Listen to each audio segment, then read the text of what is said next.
Welcome to this video series on propositional logic. By now you should have watched the videos on truth relations. If you have not, then you probably should. In this video I explain different kinds of propositions in terms of the truth relations. It would be best if you watch those videos first. Propositions are those things that are true or false. Usually propositions in English are expressed by declaratives. There's a wide variety of sentences that are not declaratives. For examples, directives, interrogatives, or even exclamations. Sometimes we use other kinds of sentences to express propositions, usually when we shouldn't. For example, rhetorical questions are sometimes used to express propositions. I'm not a fan of using rhetorical questions. If you want an example of a proposition, please consider all the sentences I've uttered in this slide, except of course for this one, since it is a request. I'll be providing suggested images of terms throughout this video. If you have not watched the video on the method of loci, which is a method of memorization, you should do so now. If you have not constructed enough rooms for your memory mansion, I suggest you do that before you try to memorize these terms. All the images I suggest here are merely suggestions. If something else works better for you, please use that. Now, but also keep in mind, you don't even have to use the method of loci, but you must memorize these terms. In my mind, proposition sounds like proposal. So I imagine a romantic couple where one is proposing to another. I came across this picture of a gender bender and I liked it. So we have a marriage proposal. Proposal for a proposition. There are two broad categories of propositions. Propositions are things that are true or false. So the first kind of proposition is an assertion. This is the most basic kind of proposition. It is simply predicating a subject, or it is simply that a proposition is true. We represent these symbolically with capitalized letters like P, Q, R, and so on. It's a pretty standard convention to symbolize atomic assertions with capital letters. These are examples of assertions. As I said, they are the most basic type of propositions, with the first the subject is square and four sides as the predicate. Similarly, Rex is the subject and dog is the predicate. You can figure out the rest. For a memory mansion image of assertions, I think of someone saluting an officer. Assert for assertions. Assertions are the most basic. A denial is next. A denial is the claim that a predicate does not apply to a subject, or that a proposition is false.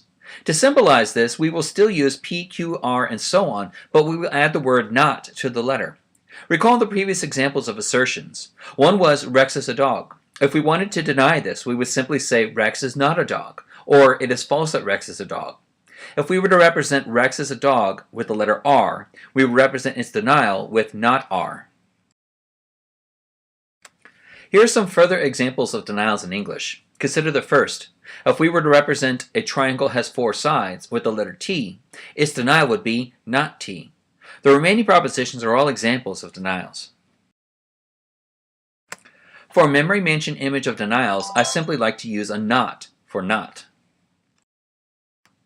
It might be useful to use the not to represent a denied sentence. For instance, suppose I want to have an image for the proposition Rex is not a dog. I can imagine a dog with a crown. The crown for Rex, since Rex is Latin for king. Thus I have an image for Rex as a dog. I can then impose a not on top of the crowned dog. Thus a not imposed on the crowned dog for Rex is not a dog. Memory mansion images take practice and creativity. It also helps to expand your vocabulary. It will be useful to have memory mansion images for P, Q, R, and so on. For now, let us just start with P and Q. For P, I think of peas, which are the seeds of a fruit and not a vegetable, actually. For Q, I think of a cue ball from pool. You can also use a cue stick if that helps, but I like to think of the cue ball. These images will be helpful in a moment. Now, as mentioned, we can use a not for not. Thus, if we want to represent not P or not Q, we simply superimpose nots on our images. Okay, so far we have assertions and denials. Propositions deal not only with simple assertions and denials, but the truth relations that exist between them.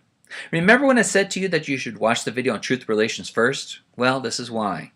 Truth relations between simple propositions are expressed using connectives. Depending on the combination of assertions, denials, and connectives, propositions express different truth relations. Propositions that are connected are called complex propositions.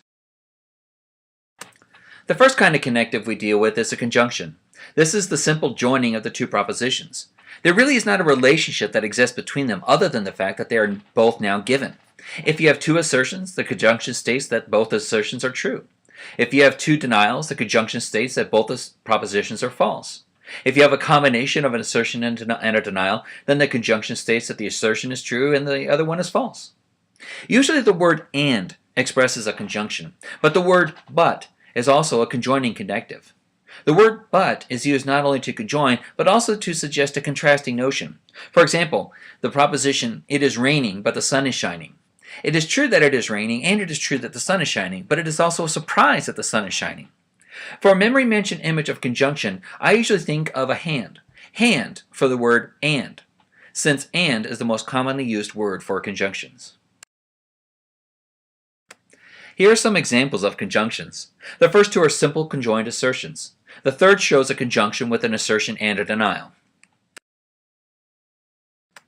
For a memory mention image of conjunction, we start with our hand for and.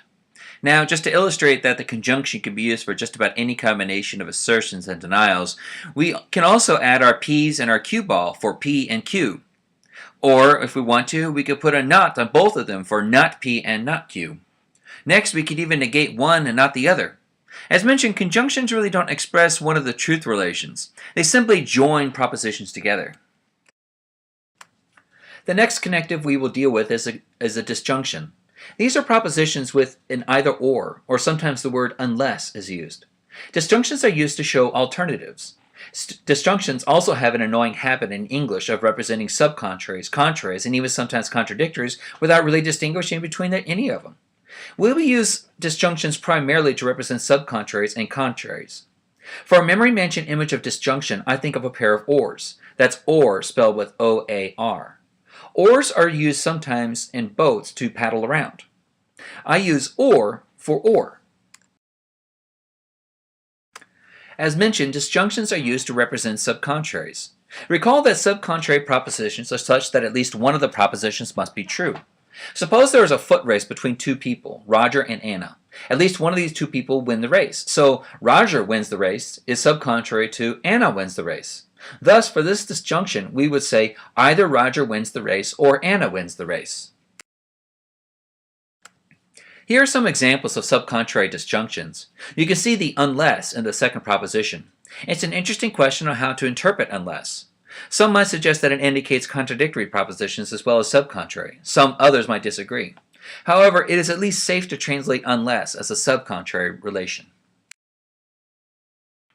For a memory mention image of subcontrary disjunctions, we start with our ors. Next, we add our two assertions. In this case, we represent assertions with our P's and our cue ball for P and Q. We have seen subcontraries represented by disjunctions. Let us look at contraries. Recall that two propositions are contrary just in case at least one must be false. We could best represent this with a combination of a disjunction and two negations. We connect the propositions with or and we attach the negation to each. Thus, at least one must be false. For example, suppose you're trying to log into your computer and you are unsuccessful. In that case, the proposition your username was entered correctly is contrary to your password was entered correctly. At least one of these is false. We would express this as either your username is not correct or your password is not correct. Here are some examples of contrary disjunctions. Note the use of not only the word or, but also the word not as well. Without the word not, it is unclear whether you're expressing contrary or subcontrary propositions. As I said, English has an annoying habit of simply using or for any of them. To be clear, use the or and the word not on each component proposition to express contraries. For a memory mention image of contrary disjunctions, we start with our ors. Then, like subcontrary, we add our P's and our cue ball for P and Q. Now, this disjunction represents contrary, not subcontrary propositions. So, we add our nots to express contrary, that is, at least one of these must be false. The next kind of connective is a conditional. Conditionals can be tricky. A conditional uses if, then, or only if, or sometimes even given it follows that, to connect two propositions. There are other variations, but let's just stick with these for now. In terms of technical grammar, a conditional is a kind of conjunction, but let's make a distinction here. Sometimes conditionals are called hypothetical statements. These kinds of propositions show that there is a condition between the first and the second component propositions. We will use them to express sufficient truth relations and necessary truth relations. It is important to remember that there are two parts to a conditional, the antecedent and the consequent. The antecedent is usually the first part of the conditional. This represents the condition. The consequent is usually the second part of the conditional. This is usually the proposition affected by the condition, or affected by the antecedent. For a memory mention image of conditional, I use an arrow. The arrow shows the direction of the effect. That is, a conditional is used to show that one proposition affects another. The arrow shows the direction of that. For a memory mention image of antecedent, we can imagine a sailor who sails on the sea. Suppose someone is afraid of the water and all things associated with the water. Such a person is anti-sea. So such a person is anti-sailor. We have our /0 for anti-sailor, anti-sailor for anti-sea, anti-sea for antecedent. I suppose you can also just simply imagine the sea and put the /0 on top of that for anti-sea. But whatever you like. As mentioned, the antecedent is usually the first part of the conditional. It is given after the word if, but before the word then. For a memory mention image of consequent, I start with con. To me, this reminds me of control. So I imagine a control switch. Now something wonderful happens when I flip the control switch. When I flipped it on, the control switch activates a shower of sequence. So I have a control switch for sequence, control sequence for consequence, for consequence. As mentioned, the consequent is usually the second part of the conditional. It is given after the word then. Remember that we can use conditionals to express sufficiency. That is, the truth of one proposition makes another true. We use the connectives if for the sufficient proposition and then for the component proposition that follows. So suppose I'm playing poker. The proposition I have a royal flush means that the proposition I have 5 cards of the same suit is also true. We would express this as if I have a royal flush, then I have 5 cards of the same suit. The connectives only if can also be used. So we'd have the proposition, I have a royal flush only if I have 5 cards of the same suit. Here are some examples of conditionals. You can see the two different kinds of connectives. For our memory mention image of a conditional expressing sufficiency, we start with our arrow. Next, we add our P's and our cue ball for P and Q. Thus, we show that P is sufficient for Q.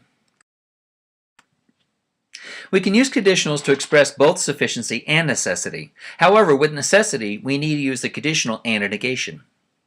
Recall that necessity is that the error of one proposition means another proposition is also a false. For example, the proposition, the plant is watered enough, is necessary for the proposition, the plant lives. If the proposition, the plant is watered enough, is false, then the proposition, the plant is alive, is also false. To express this using conditionals and negation, we would say, if the plant is not watered enough, then the plant does not live. Here are some examples of necessity. You can see the relationship pretty well here. Just for the sake of clarity, as mentioned in the videos about sufficiency and necessity, if one proposition is sufficient for another, then the second is necessary for the first. Likewise, if one proposition is necessary for another, then the second is sufficient for the first. Thus, for all the propositions given in the previous slide as examples of sufficiency, we have these propositions showing necessity. For a memory mention image of a conditional expressing necessity, we start with our arrow.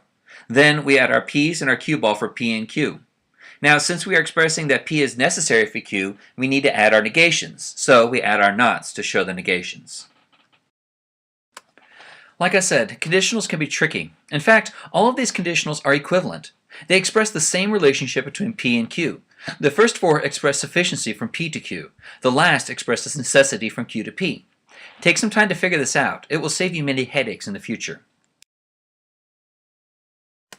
Here are some important terms for this video. You should know these terms and how to define them off the top of your head. This will help you master philosophy and reasoning in general. Well, that's it for propositions that express basic truth relations. The next video deals with propositions that express complex truth relations.